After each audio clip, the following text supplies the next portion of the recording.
The Auburn Tigers sweep the Ole Miss Rebels 91-77. Let's talk about it on this episode of the Uptempo Podcast. You are now listening to the War Report Podcast Network.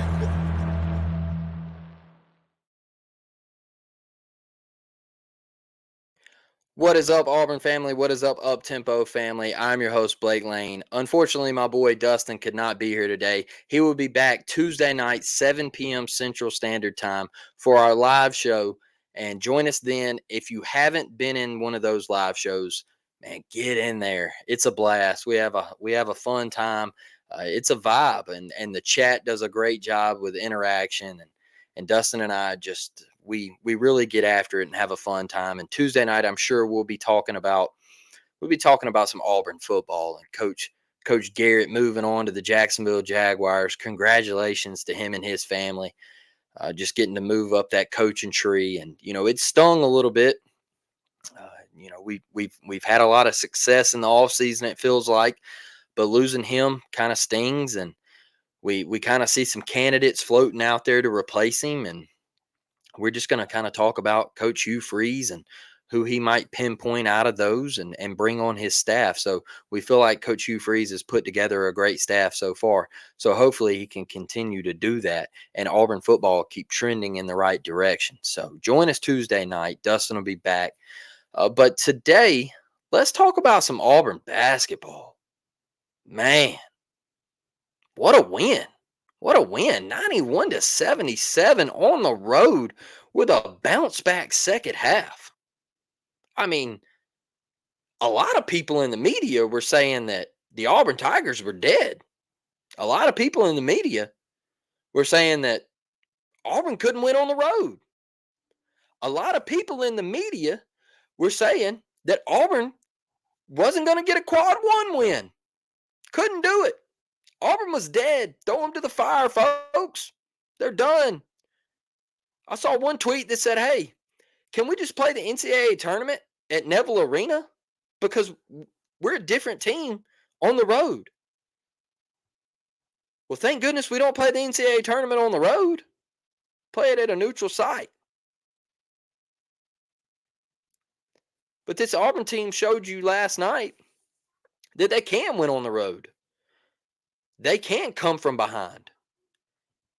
They can win and turn a close game in the second half to a double-digit victory.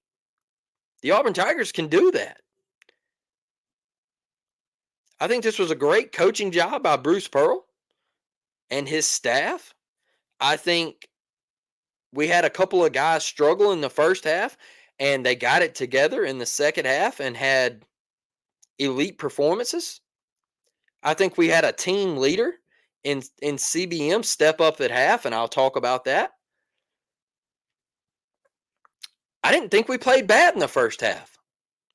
I think Ole Miss just played their A game, A+ game. They shot over 50%. What'd you want us to do, folks? Come on. We had some turnovers in the first half. We had some mistakes that give Ole Miss easy transition buckets. And that was Ole Miss's plan, is they wanted to break our defense down, not let us get set in the half court and smother them like we did in the second half. And in the first half, they were hitting tough shots. Let's really break this down, man. In the first half, you go back and you watch that first half, and a lot of those shots were contested jumpers that Ole Miss was just knocking down. They were just knocking down, folks. And there's really not a whole lot you can do when a team is hitting contested jumpers like that. There's just not. Johni picked up a couple of fouls. The rest of the way, stayed out of foul trouble and had one hell of a game. One of your star players might have been struggling and found a way to show up. That's how great teams win, folks. It just is. I think this Auburn team weathered the storm yesterday. They had a guy who was really struggling in Jalen Williams, who I felt like was playing one of his worst games of the year. Kind of figured it out late and got it rolling. Couldn't pass the ball to save his life. Had three turnovers. Ugly turnovers. Ugly turnovers. Just, But you had guys step up. Trey Johnson found his role. I don't care about the technical at the end of the game. I don't. Doesn't bother me. Hang on the rim all you want, big fella. They want to talk trash. They can talk trash. You got their A-plus game yesterday. One that you were going to get a lot better shot than you got the first go around. That's another thing, Auburn fans. Auburn is going to get everybody's best shot. Period. Period. You're one of the top winningest programs in this conference. You're going to get everybody's best shot. Everybody knows what Bruce Pearl has created. Period. Period. So, Ole Miss is a good basketball team. And I'll start there. Chris Beard has that fan base fully brought in. Like fully bought in. Just that place was an electric atmosphere. The pavilion, show up, pack the pavilion. Chris Beard has thrown that message out there and they have responded. Chris Beard also went and got pretty dang good talent to come into that program. And he put together a pretty dang good staff. And guess what? I don't think they're as great as some people think they are, but they're pretty dang good. And you knew at home they were going to respond to what happened at Neville. And they did. And you weathered the storm and you got them.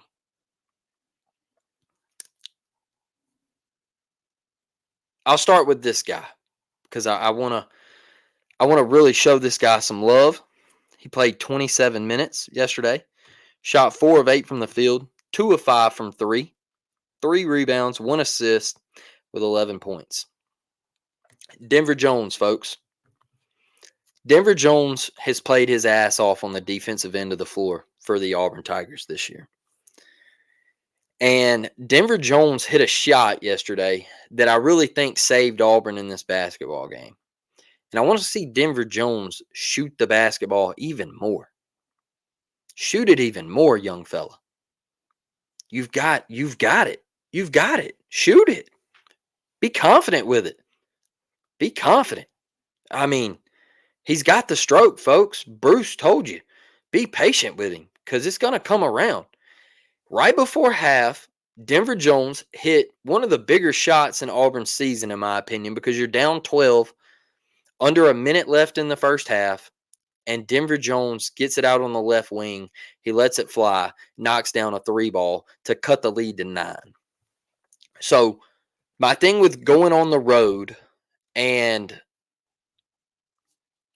I always have this thing with going on the road, don't go into half down by 10 or more. Because if you're on the road, it's just that much more difficult to come back. Crowd, we all know what that can do. You know, it's tough on the road to come back. And if their crowd is hype, it just adds an extra little flavor to it. So, Denver knocked down a big shot, cut the lead to 9. I thought that was impressive. Take that shot, you hit it, big boy stuff.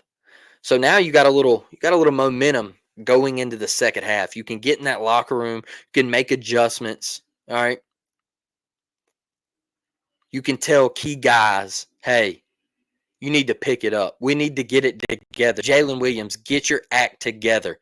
Let's go. Johni, we need you, dog. We need you to step up in this second half. We got to go. Period. Aiden, we need you to get going, brother. We need you to get going. So, Auburn goes into the locker room down 9. You got absolutely blitzed by Ole Miss shooting in the first half. Killed them on the boards. Just had turnovers. They got easy buckets in transition. They hit tough shots. They shot it really well. They played mediocre defense. It is what it is. You survived the storm. So you go into the second half. You go into the locker room, prepare for the second half. And Chad Baker-Mazara stops all the coaches and says, "Coaches, get up and get out. I want to talk to the players." Now, this right here screams leader to me. This is a transfer, first-year transfer. Chad Baker-Mazara started his career at San Diego State, had to take the JUCO route, now finds himself at Auburn. A lot of people, from what I have heard by talking to a couple of players and everything, that when guys transfer in, they're kind of quiet at first, and they just want to kind of get their feet wet, and they don't want to make a big splash, and well, he was here first before me. He was here first before me. I get it. That wasn't CBM, folks. That wasn't CBM.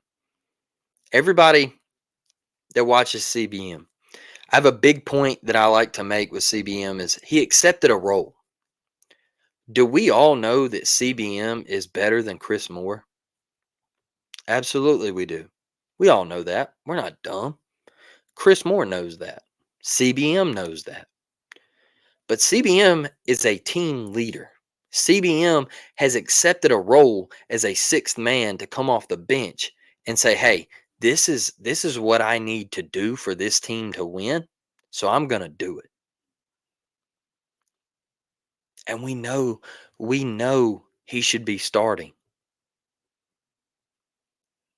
But he accepted his role as a team leader and a guy that other guys on that team can look up to.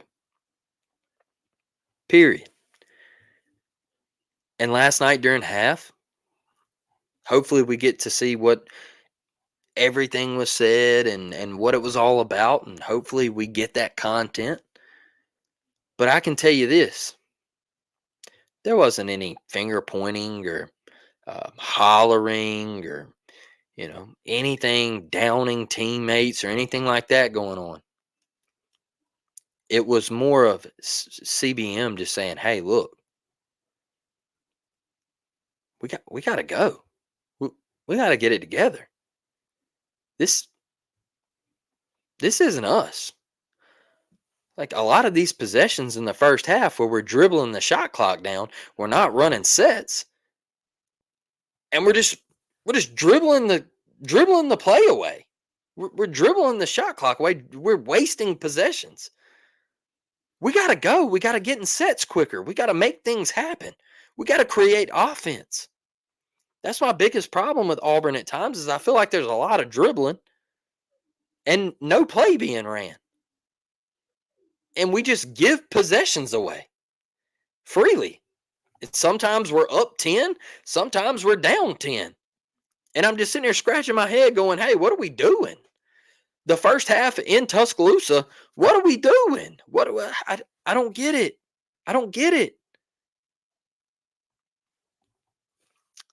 So I don't think there was an ass chewing that went on. I just think CBM said, "Hey, you, Johni, step up. Let's go. You got 0 points at half. I need you, dog. Like 4, I need you." That is what happened last night in that locker room. Jalen, step up. Get it together. This ain't you. You're a star. Go make it happen, dog. 2, you're him. Make it happen. That's what happened. That's what happened. And you got a different Auburn team in the second half. You got one that locked in on the defensive end of the floor. You got one that stopped turning the ball over on offense. You got a different team. You got a team that shot it well in the second half. They shot it better than Ole Miss did.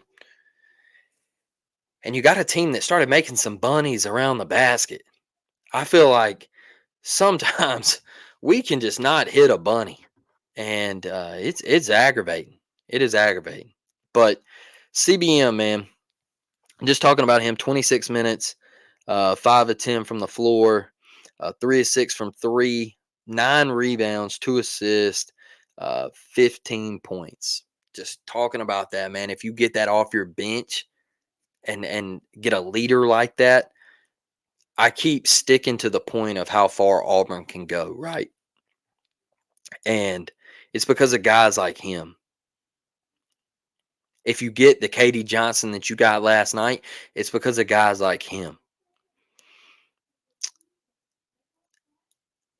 I'll throw a guy out here that he's not going to light up the stat sheet.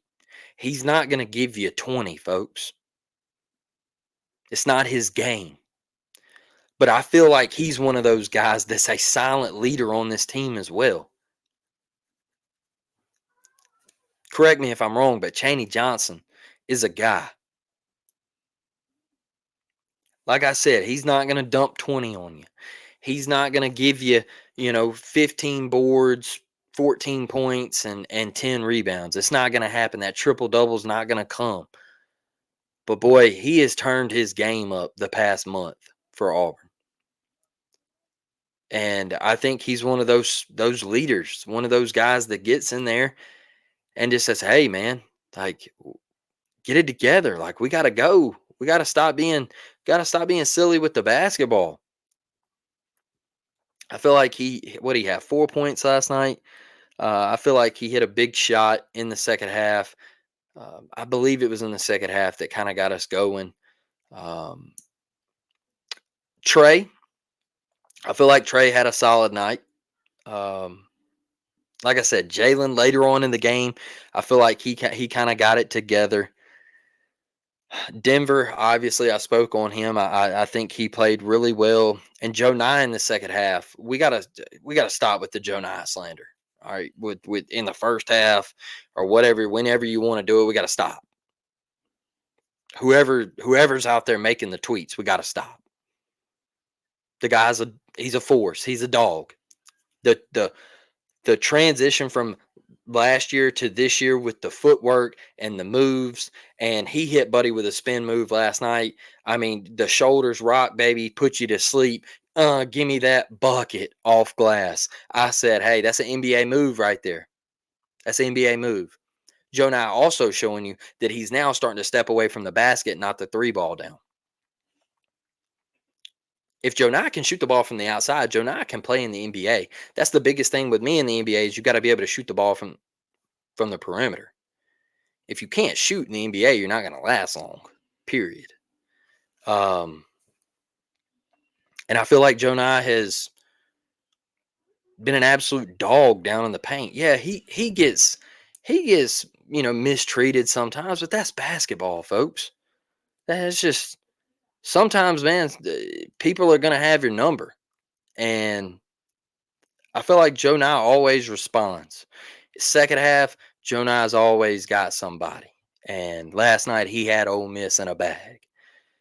Almost had Morgan Freeman in a body bag. But he kept his cool head, and Morgan Freeman apologized, told him to keep hooping and everything. And Johni, he kept doing the damn thing. So congrats to Johni. That's another team guy, another team leader. I can't be more excited about this Auburn basketball team. I think you have a great opportunity Wednesday night. You get Alabama, who just beat you in Tuscaloosa. You get them at home.